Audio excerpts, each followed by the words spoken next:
Hey, it's Ms. Pritzel at the Appleton West Library, and I'm book talking I'm going to call it realistic fiction. It's Watch Over Me by LaCour. So I picked this book up to read it because it had the subject heading of ghosts in it. And like a lot of kids like ghost stories, so I wanted to read it. And yes, there are ghosts in this book, but I have a feeling most people who are attracted to ghost books, this is not going to be a good fit for you, which is why I like to read books, because sometimes books get recommended to people because somebody says it's about this, but I'm like, eh. So, all right. So yes, there are ghosts in this, but they don't haunt anybody or anything like that. This is more about emotional ghosts and ghosts in your past and background. So our main character is Mila. She is 18 and turns 19 during this. Because she's turned 18, she's just been released from foster care, and where she's been for a number of years. And she is just being accepted into this internship.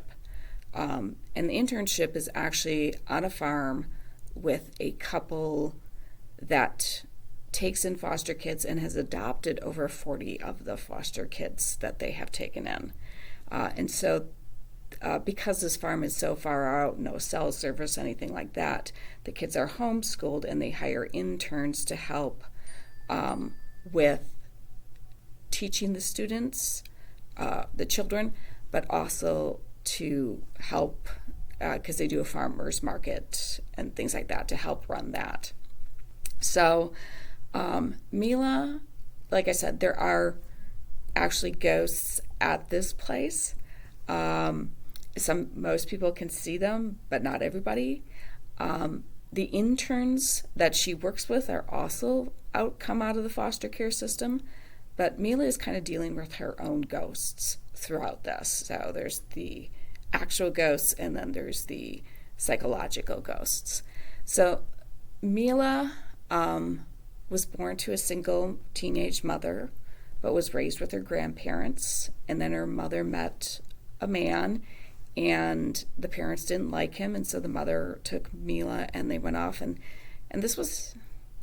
we learn all of this throughout the book. We learn what happened with this guy, but we know that there was a fire, and that after the fire was when Nina was placed in foster care. And there is a comment that her mother left after the fire.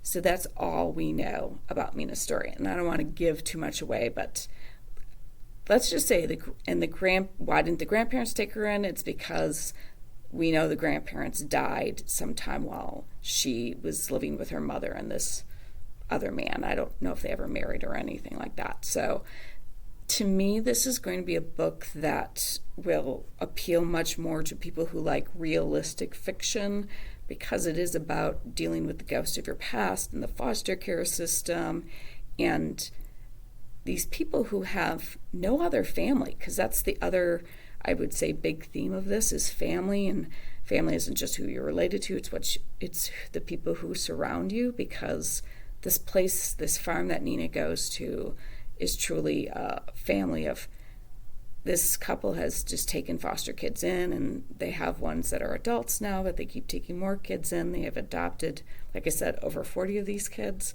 And just family is what you make too.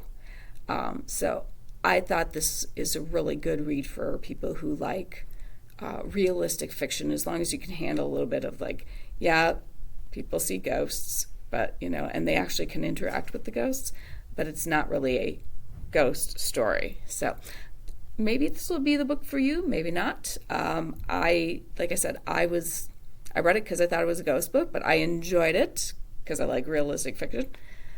So come in, I will help you find something else if this is not your cup of tea, because I love to help people find books, and that's my job, to keep everybody reading. Have a fantastic day. Bye.